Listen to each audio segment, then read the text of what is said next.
We are online. Thank you everyone for being here. My name is Julia. If you don't know me already, I'm your host and the founder of Lunarla. What I'm creating here specifically for those meetups is mostly a way to reconnect to ourselves as a community. So go through rituals and yoga flows, specifically during new moon. But then from time to time, we're also going to have some guests like today, Lisa. I've been following Lisa on social media for such a long time. I think it's been years now, if not, yeah. I've joined some of her offerings, specifically some very, very recently. And every single time I found something that for me it's been mind blowing or so interesting. I found her knowledge is extremely valuable and very, very in deep. I feel like she always brings some fresh energies and fresh ideas to all the things that are connected with the multi-passionate people. And every single time I walk away with something new that I really, really want to test, and most of the time it actually works for my situation. So with that said, I would like to welcome Lisa today, our multi-passionate mentor. Welcome. Hi, hello. Thank you so much for inviting me here. I'm very, very excited to be a guest in this amazing community. And I am looking forward to having chats all about being multi-passionate and having more than one thing going on, wearing more than one hat. For sure, that's what we want to hear about for sure. So I will start from the beginning. So who's Lisa today, and who were you a few years ago? Maybe even before you figured out you were actually multi-passionate. What your life looked like? Yeah, so I am currently a multi-passionate life mentor and a senior marketing manager. So I have a corporate job in marketing in the travel industry, which I absolutely love, and my own business where I help fellow multi-passionates, so people who juggle more than one thing, whether it's a corporate job, business, multiple passions, multiple goals, and a personal life, balancing it all without overwhelm using my signature framework, the multi-life master model. Now, this was definitely in the making, both the model, my business, and kind of having a defined way to define myself. I've always been by nature multi-passionate, even when I never kind of heard this term before. As since I was little, I always loved doing a lot of things, whether it was dancing, singing in a choir, making bracelets. Like I've always been a person who enjoyed a lot of things. And in 2014, when I graduated from university, I studied marketing with business management, which I absolutely loved. But I knew that my CV was only part of who I was and only part of my story. So I, at the time, had a travel blog, initially just launched because I moved abroad. I'm Italian, but I moved abroad when I was 18. So I started the blog just to kind of tell my family and friends what I was doing and share my travels. But that last year of uni, that's when it truly hit me that that could have been an outlet for me to showcase my skills in different ways that my CV didn't really fill in. So that's when I kind of started cultivating my blog, and also obviously was relevant because digital marketing, etc. And that's when I kind of started realizing that there is so much more than just climbing the corporate ladder or having your own business solely, and that there is another way.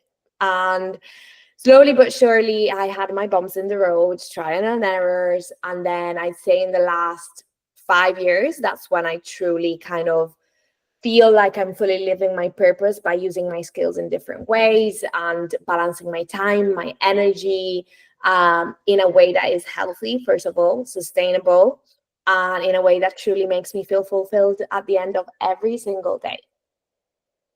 Right, so amazing. You know this already. I truly resonated with your story because, yeah, when I found you, I actually, as you said, I was already multi-passionate. But for me, the thing is, I didn't know that there was such a thing as being multi-passionate. I always thought that, I was a person who was a bit too distracted, that I should just follow one path.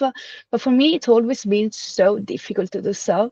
So truly, when I found you, it really felt like, oh, I finally such a treasure here. So yeah, you're your journey has been extremely interesting for me.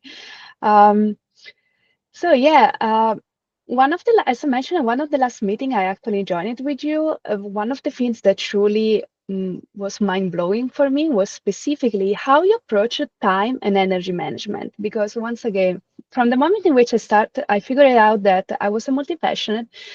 Personally, it took me a while to realize that everything kind of changed. It's not only a matter of try to juggle your different passion, your different jobs, and feeling comfortable with wearing both hats. So in my case, it's the yoga teacher and marketing expert, but I also do lots of things in my private life. Other people might be something else. It's also a matter of understanding when your energy goes and what to prioritize first, which again, yes, I'm a yoga teacher, but your way to explain that, it was truly mind blowing. And I felt this is true wellness actually for those that, have lots of different things going on. Um, but there was one more thing that I found extremely interesting, which was your how to define yourself as successful, because it's extremely easy, again, for multi-passionate people to, feeling like a little bit lost in life. So with that said, because I couldn't pick which topic I like the most, I kind of asked the community, will you like to talk about during this call? And not surprisingly, the answer was they wanted both. So it was literally 50% on Instagram, 50% of the community I have on WhatsApp, because, yeah, they wanted to know both of them. So I would like actually to start from the definition of success, so to have a sort of North Pole where we can actually go towards, and then we maybe can talk about the energy and time management if you're fine with that. Yeah, absolutely. I would first say everything is part of the foundation of my model. So I think it's worth taking just a couple of minutes here to explain what I actually do on the foundation of this theory around the definition of success, time and energy management, etc. So what I help my clients with when it comes to the work I do, both one-on-one or in a group setting through my membership, is to help them intentionally stepping into the multi-passionate master you can be. And there are two key words here: intentionally, because it's a conscious act. I work with people like you that want to put themselves in a position where they want to do more than one thing. They're keen to discover a way. So it's a conscious act of choosing this every day, because it's not easy. If it were easy, everyone would be doing it. But it's a conscious act, intentionally stepping into. And then the second word is master. That I know initially this word can put off a few people because we associate master as a person who does things perfectly. But actually, if we look at the definition of master, is someone who, after a lot of trial and error, finds a way to make things work for them. And it's exactly what I've helped my client with. Yes, I have framework. Yes, I have exercises and lots of tools that I have tap into to help them. But ultimately, each toolkit of every person to balance it all will be different to you and your case, your schedule, your passions, what you like and you don't. So becoming the master of your multi-passionates is what I help my clients with. And how I do this is by helping them embrace the model that I created after 10 plus years of being a multi-passionate myself and working with fellow multi-passionates. That is a multi-life master model. So the multi-life master model includes the three key areas that, as multi-passionates, when we have them in balance, we feel truly fulfilled. We feel like we arrive at the end of the day and we're like, oh, I love today. Yes. And not every day will be smooth. And I'm not saying that this model will avoid you any sort of problem, but it is the model that whenever you feel a bit off, or maybe you feel overwhelmed or too tired, this is what you tap into to see, okay, I'm feeling like this. What's not in balance with these three elements? And what we said, what you mentioned, so the definition of success and time and energy management fall into these two. So the three key areas are purpose. So as multi-passionate, our path will be very, very different from people who only do one thing. So being super clear on your definition of success is necessary to keep going, number one, and two, to not fall into the comparison trap, to not fall into self-sabotage. Number two, obviously, time and energy management. And not just how to manage our time and energy, but making sure that we spend our energy in a way that is optimal according to what our energy is showing up like, and manage our time in a way that we can fulfill all our skills and needs. And finally, cultivating a multi-passionate mindset. Because again, being super, super confident in the fact that your multiple skills will lead you in finding a way to balance it all, in finding a way to truly stepping into the multi-passionate master you can be, even when life throws at you inconveniences, unexpected things. This is where we want to have a solid multi-passionate mindset. So the first thing that we said we would talk about here is purpose. So defining what success means to you. And what I always recommend to start with when it comes to success is defining your matrix of success, which is a weird concept, but if you think about it, when it comes Makes to sense. definitions or in data, I'm a marketeer at heart, and I look at data. And when you're satisfied or not satisfied, we need to have your own matrix that work for you in order to say, okay, this area, I'm not fully satisfied, the score is maybe a little low. Or this area, I am satisfied. What can I learn from the areas that are going well? And by matrix of success, I mean things like what projects you're involved, like what is success to you? Is it how well you slept? Is it how content or fulfilled you feel? Is it managing your time and energy your way and not someone else dictating your schedule? Is it investing in yourself and causes you love in? These are just ideas, but defining your matrix for success will be what will lead you to say, okay, do I want to take on this project or not? Or, okay, do I want to continue with this work or not? Or how do I want to distribute my time this week? What does this look like this week?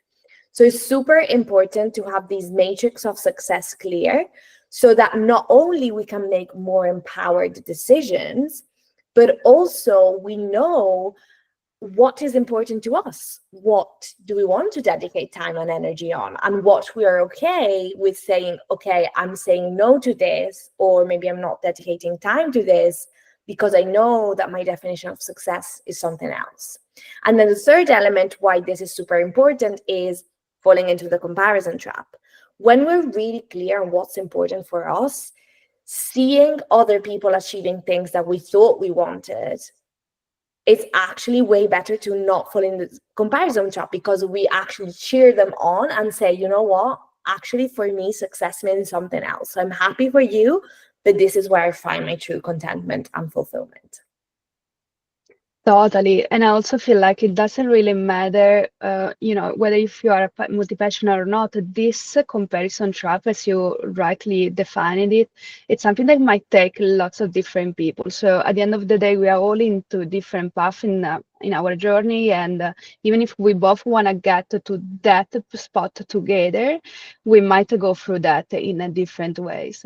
And I'm very, very happy that actually you mentioned it, because I know that talking with people who wanted to, were interested in this conversation, etc., this thing came up saying, yes, I'll join, I'm interested, but, I reached this age now and I failed on everything. So I'll join, but, knowing that I'm a failure, that there is nothing I can do about myself.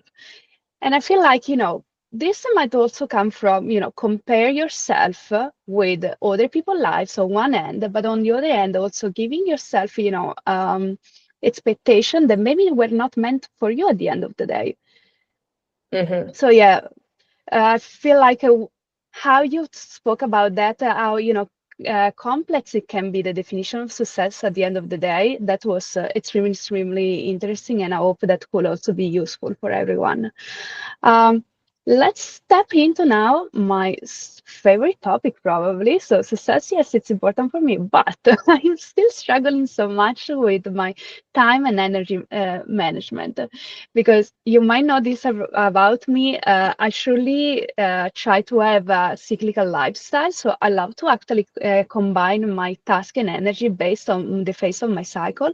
But sometimes this is not properly possible, or yes, it's possible, but you really have to adapt your schedule and routine on that. And I feel like that it's so easily to add into the equation the system that you found out that I find it absolutely interesting and genius.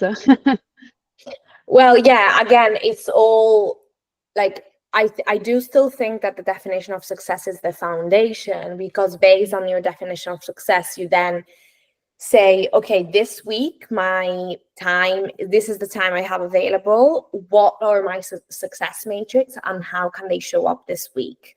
Yeah. And so that's the first kind of like mindset when it comes to time, but also super important to remember that although we talk about time and energy management, technically time cannot be managed, because whether you manage it or not, time will pass. Minutes will go by, days will go by. So when we refer to time management, what we actually mean is better ways to find that works for us to spend our time, because again, time will pass and we will spend our time anyways, so we might as well be intentional about it. And a framework that I came up with is all about dividing the task, commitments, project you're working on, etc., in three key buckets. And these three buckets are your needs, your wants, and your get to dos.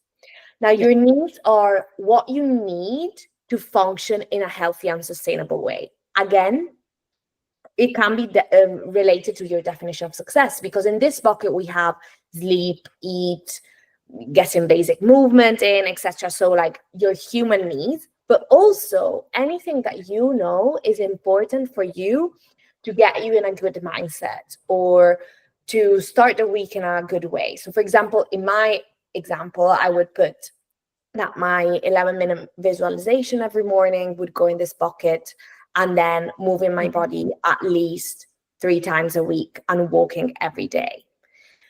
Your wants then are your non-negotiables that enable you to live a life you're happy with. So the needs are like what you need to be well. Your wants is what you know make you feel at your best. So for example, I said I do, like in my needs I would put at least 3 workouts a week, but in my Mhm. wants I would put like 3 workouts and then maybe another activity, whether it's joining a class with a friend or a movement like yoga, etc. So a fun activity. And in my wants I would also put, for example, my full morning routine, or um, making sure I cultivate my singing passion, or making sure I have, like date nights with my partner. So your want is what like make your life feel even better. And then we have our get to do's. And see here, number one, how I'm calling them get to do's and not just to do's, because you get to do them. It's a privilege. We live in a world Mhm. where we are full of to do lists, full of like, oh my God, I need to do this. I'm rushing. We are so privileged, especially nowadays. If you watch the news, you know that actually what we label as problems are a privilege. The privilege to do these things, even when it's tasks that you're not like personally financed tasks, are not something I look forward to, but I get to do it. It get to be on my list. And that shift already changes this perspective you approach the thing. And then the second thing in this bucket is these are the tasks that you need to do as part of the commitments you said yes to. So for example, maybe you are finishing a yoga training uh, course. So maybe you need to do exams or you need to study, or maybe you have a full-time job. So you have lots of projects, you need to manage a team. So those are the get to do's. And the kind of, let's call it golden rule, but again, I don't really like saying rules because they're all flexible and you can mold them around yourself and your schedule, is to always start with your needs. So when you're planning your day or your week, start with your needs, then your wants, because that's how you can then function well. We need to make sure that you are well. You need to be in a feel-good state in order to then lead a good life. And then we add our get-to-dos. Now, some weeks your wants might be something every day. Some weeks you might not have that capacity because maybe you're traveling, maybe there's an event you need to go at. So this is the area that we don't want to like zero, but that can be really flexible because it is based week by week. And this is why it's an exercise I really recommend doing on a weekly basis, because especially as multi-passionate that we have hands in different projects, 1 week to another can look very different. And then we have our get-to-dos, which again vary week by week, but we need to be in a feel-good state in order to then do those get-to-dos in a good way. Absolutely, yes. And again, I love it so much the fact that you really pointed it out the fact that your needs come first, everything else. So first, it's you, first, it's your wellness. And this is it, just because then you can function better, as you rightly said, towards your day. I personally have the tendency to actually do a little bit of the opposite. I was raised this way. So first, what are your obligations towards the world? And then it's what you want to do. It's what it's pleasant for you. And this is why for me it was a little bit of, mind-blowing thing, because again, until you actually mentioned it in this order, I was not really thinking about it. And still, I was kind of forcing myself to be like, oh, yes, of course, I need to have breakfast for itself. This is me. If I don't eat in the morning, then I don't function for the rest of the day. So, of course, I need to have breakfast in the morning, but most of the time I will just skip it, or maybe start with my emails or some easy task and then actually eat. Just because I was like, yes, it's good for me, but I never really reflected on the fact that this is what's going to set the rest of my day. And most importantly, I'm going to show up for myself, but also I'm going to show up for the others. So I think this is a super, super important thing that we all have to remember. Meanwhile, we had people joining. So guys, if you have any question that you would like to ask, we are going to have a Q&A at the end of this conversation, or you can just start to pop up your comments or your question directly on the chat, and we're going to go through that as we go through. Thank you. So tell us a little bit more then, what are your offers? So how we can actually get more in contact with you. I share with everyone your Instagram and your website, but maybe there is something else you would like to tell us about yourself and about your mentoring business.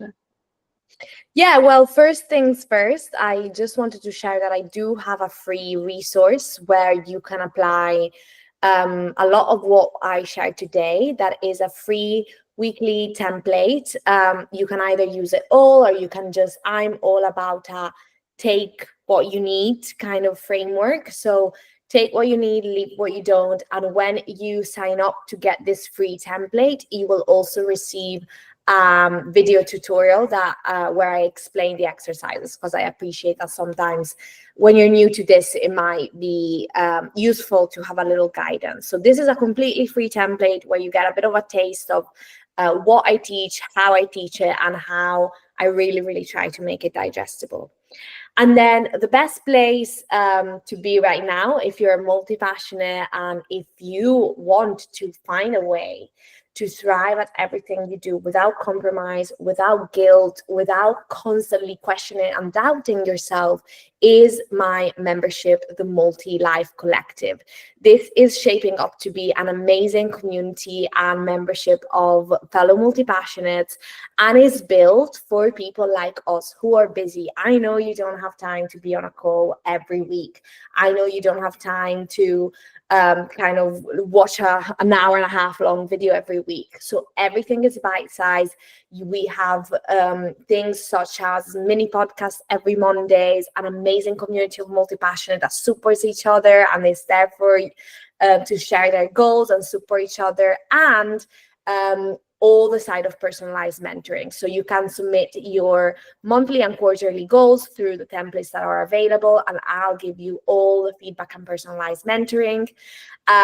So it's a membership, but really, you really get a lot of personalized support for you as well, because I'm super mindful of not having a one size fit all model, but a model that fits around you, your schedule, your vision, your goals.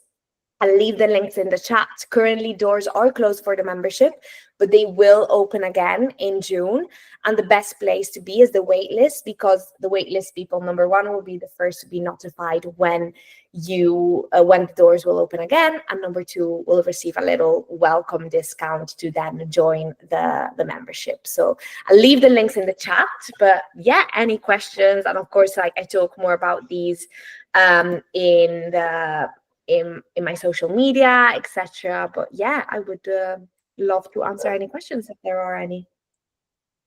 Yeah, I actually have just a small bite of this membership, and it was so good. The community was so supportive as well, and so active during the whole week I was in, and it was truly cool and highly recommended. Um, yes, Lisa mentioned it. If you guys have, I know that most of you made it when we already started, so don't be afraid maybe to ask a question that maybe, things that we already spoke about in case you missed something. I'll leave you ask anything you might want to ask them.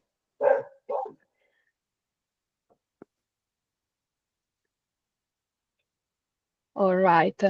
I might have a question actually.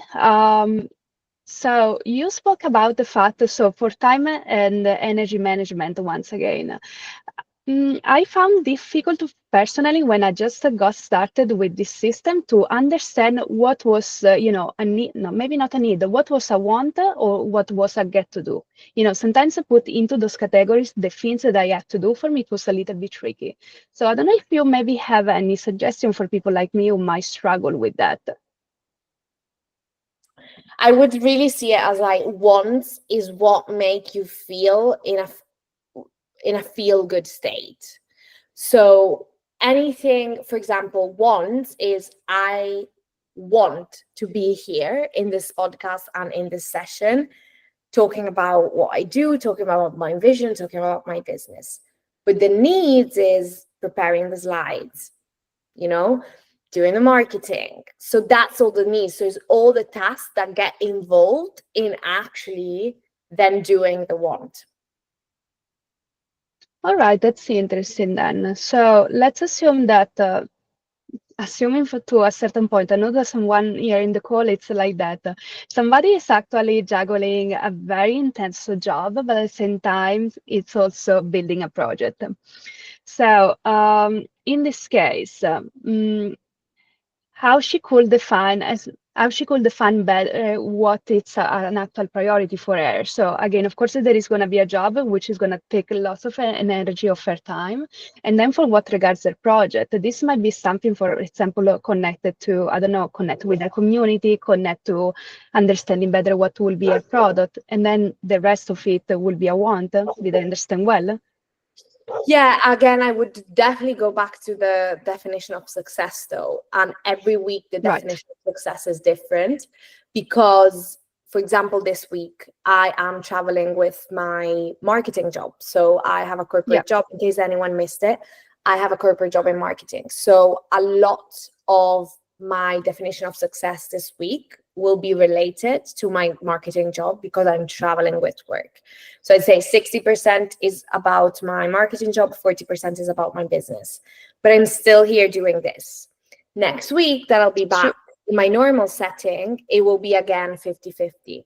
So how you juggle your time and energy is really based on a week by week basis on like, what's important this week? How can I make it happen? What are the wants? What are the needs? What are the get-to-dos? And again, this is like the template that I shared really helps you in kind of defining that week by week. And is not a case that I did it on weekly template on purpose because I know how each week can look different as multi-passionate. Absolutely, yes. And again, for what regards me, having the, let's say, a cyclical living aspect of the situation, I can really perceive my energy actually changing, as you said, literally week by week. Last week, I swear, I was so on point with everything. This week, it's so good if I can get to do one or two things out of my to-do list. So I also highly recommend, as you say, to go week by week. And what I specifically appreciate about your weekly reset, it's actually the fact that you want to do also review what happened on the week before. So try to understand and observe in a more objective way how the actually week went, because sometimes we cannot get into the feeling of the end of the week. So whether it was a very good days or very bad days, this is going to influence the rest of our perception of the rest of the week. But I feel like that going through your prompts, you can actually have a bigger understanding of the whole situation, how it went, and how you can actually start fresh from Monday or Sunday, depending on how you like to do this. Yeah, 100%. So So here I have a question from Chiara. Um, Hi, I'm someone who gets distracted very easily, and sometimes I struggle to stay focused on what really matters. So I'd like to ask you, how do you manage to juggle multiple things without losing sight of what it's most important for your goals? yes, so I think this is a really good point because there is a fine line between multi-passionate and multitasking. Oh yeah. Multi-passionate, multi-passionate requires focus in what you're doing. Because if you're multitasking, that means that there is a lot of dispersion of energy, which makes you more tired, which makes you more scattered, and ultimately doesn't really move you forward towards your goals. And that's why defining what's important for you that week and almost make a list of like, this is definitely what I want to accomplish. So the top 3 things I want to accomplish this week, everything else is a bonus. And it's a bit training your discipline in knowing that the thing you're focusing on will move you forward. Because scattered energy brings scattered results. And the minute we make that switch of like, the more I'm like, I want this, I want this, I want this, I got my phone, I got my emails, the more that is how our goals will feel. So barely any progress, a lot of ideas, but nothing in action. Well, when we have a lot of ideas, but we sit and implement it in a plan, and again, not rigid planning like today I do this, tomorrow I do that. I'm not referring to that, but more like, what are the priorities? What's important to me right now? And based on what's important, what are the priorities? It's a constant check-in between my needs and what does that result in the to-dos. My needs, what does that result in the to-dos? Needs of the commitments I have, what does that result in the to-do? How can I meet myself where I'm at in order to do this? Now, it obviously goes case by case. So I hope like this is more of a mindset shift for now that I gave you, because I don't know your exact situation. So I definitely would advise better if I know the exact situation. But it's also start with a mindset shift in the discipline of saying multi-passionate doesn't mean multitasking. The more you're Yep. scattered in your energy, the more you're scattered in your results. Well, I think the answer was appreciated, and personally, me too, because you actually pointed out something that personally that was quite interesting. Before meeting you, I thought I was a multitasking person. Sorry, I'm still a bit sleepy.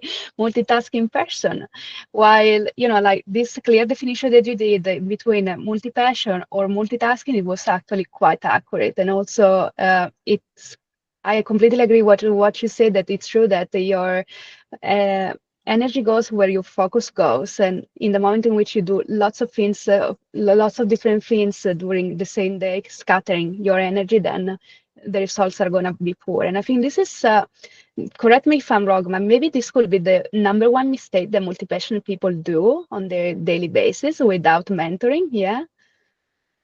Yeah, I mean, one of the mistakes, yes. But I think when you say, I think Chiara, I appreciated you saying losing sight of your most important goals, because this means that there is clarity at least I assume, there is clarity on your most important goals, because often the mistake is that the multitasking is there because there is no clarity on the most important goals.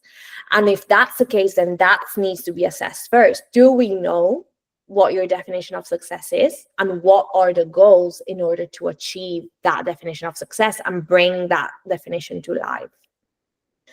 And then we go into, okay, so what does that mean, and how does my to-do list look, etc. So the clarity, I think, is the first piece and first mistake, not having clarity and just being in a lot of projects, in a lot of commitments because you like them, which is, I mean, great, but what's the clarity around the why you're doing this? When we have the clarity, then we can move on in assessing how you're managing your time and energy. Totally, totally. And I remember I was actually talking with Claire, who's also joining the call, exactly about that. So understanding exactly what's our, making clarity, yeah, about what we really want to move forward. So I love the fact that even if people don't know each other, those are always the same topic coming around and around. And I love how meetings like this hopefully can really bring lots of clarity and lots of help to everyone. Yeah, right. Claire, if you would like to drop a question, if you were able to follow us, or if that is all right for you, I don't know if you, Lisa, there is anything else, some last advice you would like to give us for from what you've been understanding so far. I would just end it saying being a multi-passionate is your superpower. I know it Yeah. often feels like, why do I have all these passions? Why do I want to do it all? But it's actually when you really, truly start to intentionally act as the multi-passionate master you can be, that is when we discover how much of a superpower it is. And we start making connection on how I learned that skill doing that thing, but I can apply it here. How this project that went this way, I can learn lessons so that it can bring me to another project. And it's in a growing society where I think there's more and more no defined path for anyone. Knowing already that you are a person with multiple paths is truly your superpower. I couldn't agree more. I couldn't agree more. So, Lisa, thank you so much for being here today with us. It was so insightful, as usual, I would say. Again, I love all of your trainings, and I really hope to see you soon. Thank you very much for inviting me. And yes, you can find me on Instagram as @FromDreamToPlan. Thank you so much for your questions, for coming along, and even who's listening the recording. Feel free to reach out if you have any questions at all. Absolutely, yes. You can reach out directly to Lisa, or if you prefer, you can reach out to me. All the questions will directly be gone to Lisa. All right. Thank you, everyone, for being here. That was the very first one of this new project, this new podcast project. And I see you next time. Thank you. Bye. Bye. Bye. All right.